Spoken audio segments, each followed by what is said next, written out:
ಮಾಧ್ಯಮ ಮಿತ್ರ, ಇವತ್ತು ಒಂದು ಪ್ರಮುಖ ವಿಚಾರ ಏನಂದ್ರೆ, ವಿಜಯಪುರ ಜಿಲ್ಲೆಯಲ್ಲಿ ಅತ್ಯಂತ ಪ್ರತಿಷ್ಠಿತ ಶಿಕ್ಷಣ ಸಂಸ್ಥೆ ಆಗಿರ್ತಕ್ಕಂಥ ಶಿಕ್ಯಾಬ್ ಸಂಸ್ಥೆಯಲ್ಲಿ 800 ರಿಂದ 1000 ಕೋಟಿ ರೂಪಾಯಿ ಹಗರಣವನ್ನು ನಡೆದಿದೆ ತಂದಿ ವಿಚಾರವನ್ನು ಇಟ್ಕೊಂಡು ನಮ್ಮ KRS ಪಕ್ಷದ ಜಿಲ್ಲಾ ಉಪಾಧ್ಯಕ್ಷರಾಗಿರ್ತಕ್ಕಂಥ ಅಮೀದ್ ಇನಾಮದಾರ್ ಅವರು ಕಳೆದ 1.5 ವರ್ಷದಿಂದ ಬಡವರ ಮಕ್ಕಳು ಶಾಲೆ ಕಲಿತಾವ, ಅವರಿಗೆ ಒಂದಿಷ್ಟು ಮೌಲ್ಯಯುತ ಬದುಕನ್ನು ಕಟ್ಟಿಸಿಕೊಡ್ಬೇಕಂತೇಳಿ 1.5 ವರ್ಷದಿಂದ ಹೋರಾಟವನ್ನ ಮಾಡ್ತಿದ್ರು. ಬಟ್ ಶಿಕ್ಯಾಬ್ ಸಂಸ್ಥೆಯಲ್ಲಿ ನಡೆದಂತ ಭ್ರಷ್ಟಾಚಾರವನ್ನು ಯಾವಾಗ ಇವ್ರು ಕೆಣಕ್ತಾರೆ, ಕೆಣಕದ ಮೇಲೆ ಇವ್ರ ಮೇಲೆ ಹಲ್ಲೆ ಆಗುವುದು, ಕೆಲವೊಂದು ವಾತಾವರಣಗಳು ಏನಪ್ಪಾ ಅಂದ್ರೆ ಆಗ್ತೇವೆ ಅಂತ ಅವ್ರಿಗೆ ತಿಳ್ಕೊಂಡು ಮುಂಚಿತವಾಗಿನೇ ಸರ್ಕಾರದ ಮಟ್ಟಕ್ಕೆ ಎಲ್ಲಾ ಪೊಲೀಸ್ ಇಲಾಖೆಗೆ ಇವ್ರು ದೂರನ್ನ ಕೊಡ್ತಾರೆ 1 ವರ್ಷ ಹಿಂದೆ. ಆದ್ರೆ ಪೊಲೀಸ್ ಇಲಾಖೆ ಯಾವುದೇ ಕ್ರಮ ತಗೊಳ್ಳಲ್ಲ, ಸಿಕ್ಯಾಬ್ ಸಂಸ್ಥೆಯವರ ಮೇಲೆ ಕ್ರಮ ತಗೊಳ್ಳಲ್ಲ. ಆದ್ರೆ ಸಿಕ್ಯಾಬ್ ಸಂಸ್ಥೆಯವರು ಬರೀ ಒಂದು ಕೇಸನ್ನ ಕೊಟ್ಟು ಬರೀ 1 ವಾರದೊಳಗಡೆ ಇವ್ರು ಕರ್ಕೊಂಡೋಗಿ ಇವ್ರು ಜೈಲಿಗೆ ಹಾಕಿದ್ದಾರೆ. ಹಾಗಾಗಿ ನಾನಂತೀನಿ, ಒಬ್ಬ ಜಿಲ್ಲೆಯ ಶಿಕ್ಷಣಕ್ಕಾಗಿ ಹೋರಾಟ ಮಾಡ್ತಕ್ಕಂಥ ಅಮೀದ್ ಇನಾಮದಾರ್ ಅವ್ರ ಮೇಲೆ ಈ ತರ ಸುಳ್ಳು ದೂರನ್ನ ಹೊರಿಸಿ ನೀವು ಏನಪ್ಪಾ ಅಂದ್ರೆ ಜೈಲಿಗೆ ಹಾಕಿದ್ರಿ. ಜಿಲ್ಲಾಡಳಿತಕ್ಕೂ ಗೌರವ ತರುವಂತ ವಿಚಾರ ಅಲ್ಲ, ಮತ್ತು ರಾಜ್ಯ ಸರ್ಕಾರಕ್ಕೂ ತರುವಂತದ್ದಲ್ಲ. ಹಾಗಾಗಿ ಈ ಸುಳ್ಳು ದೂರನ್ನ ನೀವು ರದ್ದುಪಡಿಸಬೇಕು. ಮತ್ತೆ ಅಮೀದ್ ಇನಾಮದಾರ್ ಏನಪ್ಪಾ ಅಂದ್ರೆ ಈಗ ಅವ್ರು ತಿಳಿಸಂತೆ ಅಲ್ಪಸಂಖ್ಯಾತರ ಏನಪ್ಪಾ ಅಂದ್ರೆ ಹಿತವನ್ನ ಬಯಸುವಂತ ರಾಜ್ಯ ಸರ್ಕಾರಕ್ಕೆ ನಾನು ಕೈ ಮುಗಿದು ಕೇಳ್ಕೊಳ್ತಿದ್ದೀನಿ. ತಾವು ಸಿಕ್ಯಾಬ್ ಸಂಸ್ಥೆಯಲ್ಲಿ ಅದು ಹಗರಣ, ಯಾಕಂದ್ರೆ ಜಿಲ್ಲೆ ಜನ ಮಾತಾಡ್ತಾರೆ 800 ಕೋಟಿ ಹಗರಣ ಆಗಿದ್ದು, ಅದು ಆ ಸಮಾಜಕ್ಕೆ ಒಂದು ಒಳ್ಳೆಯ ನ್ಯಾಯ ಕೊಡಿಸದಂಗ ಆಗ್ತೈತಿ. ಹಾಗಾಗಿ ತಾವು ಇದನ್ನ ಸ್ವಯಂ ಪ್ರೇರಿತವಾಗಿ ಒಂದು ತಂಡವನ್ನು ರಚನೆ ಮಾಡಿ ಅಲ್ಲಿ ನಡೆದಕ್ಕಂತ ಹಗರಣವನ್ನ ತನಿಖೆ ಮಾಡ್ಬೇಕಂತ ಹೇಳಿ ನಾನು ರಾಜ್ಯ ಸರ್ಕಾರಕ್ಕೆ ಈ ಮೂಲಕ ಆಗ್ರಹವನ್ನ ಮಾಡ್ತಿದ್ದೀನಿ. ಇದು ಒಂದು ಒಳ್ಳೆ ಏನಪ್ಪಾ ಅಂದ್ರೆ ಹೌದಾ, ಈಗಾಗಲೇ ಏನಪ್ಪಾ ಸಾಕಷ್ಟು ಒಳ್ಳೆ ಕೆಲಸಗಳನ್ನ ಸಿದ್ದರಾಮಯ್ಯ ಸಾಹೇಬ್ರು ಮಾಡ್ತಿದ್ರಿ, ಇದನ್ನು ಒಂದು ಕೆಲಸವನ್ನ ಮಾಡ್ರಿ ಅಂತ ಹೇಳಿ ನಾನು ಈ ಮೂಲಕ ಮಾಧ್ಯಮದ ಮೂಲಕ ಅವರಿಗೆ ಕೇಳ್ಕೊಳ್ತಿದ್ದೆ. ಇದರ ಹಿಂದೆ ಬಲಾಢ್ಯವಾದಂತ ಏನಪ್ಪಾ ಅಂದ್ರೆ ಒಂದಷ್ಟು ಜಿಲ್ಲೆಯಲ್ಲಿರ್ತಕ್ಕಂಥ ಕಾಂಗ್ರೆಸ್ ಮತ್ತು ಬಿಜೆಪಿ ಎಲ್ಲ ಲೀಡರ್ಗಳಿದ್ದಾರೆ. ಯಾಕಂದ್ರೆ ಅವರು ಯಾಕೆ ಇದಾರೆ ಅಂದ್ರೆ, ಒಂದಿಷ್ಟು ಹೊಂದಾಣಿಕೆ ರಾಜಕಾರಣ ಇದೆ ವಿಜಯಪುರ ಜಿಲ್ಲೆಯಲ್ಲಿ. ಹೌದಾ, ಈ ಬಿಜಾಪುರದಲ್ಲಿ ಹೊಂದಾಣಿಕೆ ರಾಜಕೀಯ ಇರೋದ್ರಿಂದ ಇವ್ರ ಮೇಲ್ನೋಟಕ್ಕೆ ಹೇಗೆಂದ್ರೆ ಕಾಂಗ್ರೆಸ್ ಬಿಜೆಪಿ JDS ಪಕ್ಷಗಳು ನಾ ಹೇಳಿಲ್ಲ ಒಂದೇ ಹಾವ 3 ತಲೆ ಇದ್ದಂಗ, ಯಾವ ಹಾವು ಕಡಿದ್ರು ನೀವು ಸಹಿದೆ. ನಮ್ಗೆ ಮೇಲ್ನೋಟಕ್ಕೆ ಏನಪ್ಪಾ ಕಾಂಗ್ರೆಸ್ ಬೇರೆ ಬಿಜೆಪಿ ಬೇರೆ ಅಂತ ನಾವು ತಿಳ್ಕೊಳ್ತೀವಿ, ಅವು ಮೇಲ್ನೋಟಕ್ಕೆ ಅಷ್ಟೇ ಕಾಣ್ತೈತಿ. ಹಾಗಾಗಿ ಇವರಿಗೆ ಭೇದ ಭಾವ ಇಲ್ಲ. ಶ್ರೀಮಂತ ರಾಜಕಾರಣಿಗಳೆಲ್ಲ ಒಂದೇ ಆಗಿರ್ತಾರ, ಮಧ್ಯಮರು ಕೆಳ ಹಂತದವರು ಬಡವರು ಇರ್ತಕ್ಕಂಥವ್ರು ನಾವು ನೀವು ಕಚ್ಚಾಡಿ ಸಾಹಿತ್ಯ ಕಾರ್ಯಕರ್ತರಷ್ಟೇ. ಹಾಗಾಗಿ ಈ ಶಿಕ್ಷಣದಲ್ಲಿ ಏನಪ್ಪಾ ಕದಿಯುವಂಥದ್ದು ಏನು ಅಂತಂದು ಹಾಗಾಗಿ ಇದು ಬಹುತೇಕ ಇದನ್ನ ತನಿಖೆ ಆಗ್ಲಿ ಅಂತ ಹೇಳಿ ನಾವು ಆಗ್ರಹವನ್ನ ಮಾಡ್ತೀವಿ. ಅವ್ರ ಮೇಲೆ ಸುಳ್ಳು ದೂರನ್ನು ದಾಖಲಿಸಿದಾರ, ಅದು ರದ್ದುಪಡಿಸ್ಬೇಕಂತ ಹೇಳಿ. ಇದು ಸಂಸ್ಥೆಯಲ್ಲಿ ಹಗರಣ ಐತಂತ ಹೇಳಿರ್ತೀವಿ, ಅದರ ಹಗರಣದ ಬಗ್ಗೆ ನಿಮಗೆ ಏನ್ರಿ ಗೊತ್ತಿದೆಯಾ?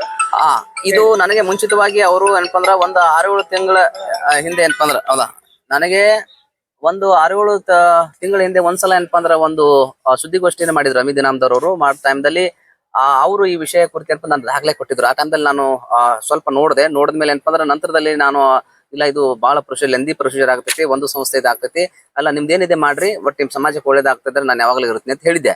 ಬಟ್ ಅವ್ರು ನಿಧಾನವಾಗಿ ದಾಖಲೆಗಳನ್ನ ಕಲೆಕ್ಟ್ ಮಾಡ್ತಾ ಇದ್ರು, ಇವ್ರು ದಾಖಲೆ ಕೊಡ್ತಾ ಇಲ್ಲ. ಈಗ ನೀವೇ ಏನಪ್ಪಾ ಸಿಕ್ಯಾಬ್ ಸಂಸ್ಥೆಯಲ್ಲಿ ಒಂದು ಮಾಹಿತಿ ಹಾಕ್ರಿ, ಯಾರು ಬೇಕಾದ್ರೆ ಮಾಹಿತಿ ಹಾಕ್ರಿ, ಅವ್ರಿಗೆ 50,000 ರೂಪಾಯಿ ಕೊಟ್ಟು ಸರ್ಸ್ತಾರ. ಬರೀ ಏನು ಕೇಳೋದೇ ಬೇಡ ನೀವು. 10 ವರ್ಷದಿಂದ ಎಡಿಟ್ ಆಗಿಲ್ಲ ಶಿಕ್ಷಣ ಸಂಸ್ಥೆದು, 10 ವರ್ಷ ಎಡಿಟ್ ಆಗಿಲ್ಲ ತಂದು ಅವ್ರು ಒಳಗೆ ಕೆಲಸ ಮಾಡಿದಂತ ಸಿಬ್ಬಂದಿಗಳು ಹೇಳಿದಾರೆ ಎಷ್ಟೋ ಜನ ನನಗೆ. ಇದೆಲ್ಲ ಮುಚ್ಚಿ ಹಾಕಿದ್ದಾರೆ. ಹೌದಾ, ಹಾಗಾಗಿ ದಾಖಲೆಗಳು ಎಲ್ಲ ಇಟ್ಕೊಂಡೆ ಅವ್ರು ಅಮೀದ್ ಅವರು ಹೋರಾಟ ಮಾಡ್ತಿದ್ರು.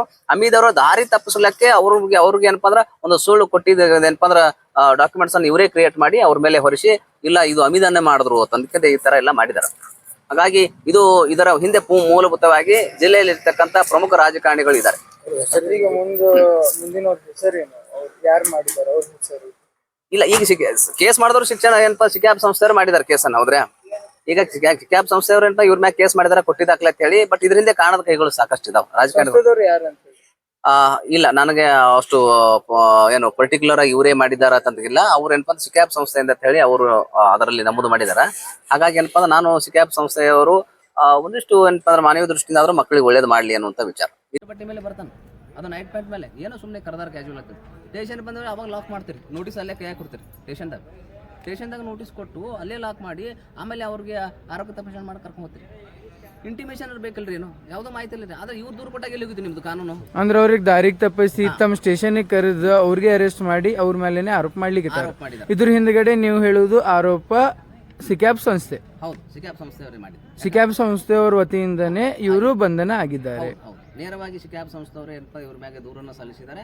ಆ ಕೇಸು ಸರಿಗೆ ಕೋರ್ಟಲ್ಲಿ ನಡೀತಿದೆ. ಮೇ ಬಿ ಇವತ್ತು ಅವರು ಏನು, ನಾನು ಒಂದು ವಿಚಾರ ಅಂದ್ರೆ ಇವರು ನಿಮಗೆ ತೋರಿಸ್ತೀನಿ, ಅಬ್ದುಲ್ ಅಮೀದ್ ಇನಾಮದಾರ್ ಯಾರು ತಂದ್ರಿ ನಮ್ಮ ಮಾಧ್ಯಮದ ಮುಂದೆ ಯಾಕೆ ತೋರಿಸ್ತೀನಿ ಅಂದ್ರೆ, ಬಹುತೇಕ ನಿಮಗೆ ಮುಖ ನೋಡೋ KRS ಪಕ್ಷ ಇಷ್ಟು ಏನು ಹಣ್ಣನ್ನು ವಯಸ್ಸಾದರೂ ಸರಕ್ಕೆ ಸಮಾಜಕ್ಕಾಗಿ ಈ ಜಿಲ್ಲೆಗಾಗಿ ಹೋರಾಟ ಮಾಡುವಂಥ ವ್ಯಕ್ತಿ ಅವ. ಅಲ್ಲ, KRS ಪಕ್ಷದಲ್ಲಿ ಏನಪ್ಪ ಅಂದ್ರೆ ನಿರಂತರವಾಗಿ ಸಣ್ಣ ಪುಟ್ಟವ್ರು ತೊಂದರೆ ಆದ್ರೆ ಫಸ್ಟ್ ಹೋಗೋದೇ ಇವರೇ ಹೋಗ್ತಿದ್ರು. ಇಡೀ ವಿಜಯಪುರ ಜಿಲ್ಲೆಯಲ್ಲೇ ವಾಟರ್ ಅಮೀದ್ ತಂದು ಹೆಸರಾದಂಥ ವ್ಯಕ್ತಿ. ಯಾರಿಗೆ ತೊಂದರೆ ಆದರೂ ಯಾವ ಜಾತಿ ಧರ್ಮ ಏನು ನೋಡಲಾರ್ದೆ ಬಡತನ ಸಿರಿದು ಏನು ನೋಡಲಾರ ಹೋಗಿ ನಿಂದಿರುವಂಥ ವ್ಯಕ್ತಿ ಅಂಥವ್ರ ಮೇಲೆ ಈ ಶಿಕ್ಷಣ ಸಂಸ್ಥೆ ದೊಡ್ಡ ಮಟ್ಟಕ್ಕೆ ಇರುವುದರಿಂದಾಗಿ ಇದರಲ್ಲಿ ದೊಡ್ಡ ದೊಡ್ಡ ರಾಜಕಾರಣಿಗಳಿದ್ದಾರೆ. ಬಿಜಾಪುರ ಜಿಲ್ಲೆಯಲ್ಲಿ ರಾಜಕಾರಣಿಗಳು ಯಾರು ನಿಮಗೂ ಗೊತ್ತಿದೆ. ಹೊಂದಾಣಿಕೆ ರಾಜಕಾರಣ ಮಾಡುವಂಥ ರಾಜಕಾರಣಿಗಳೇ ಇವ್ರನ್ನ ಈ ಥರ ಇಕ್ಕಟ್ಟಿಗೆ ಶಿಕ್ಷೆ ಮಾಡಿದ್ರು.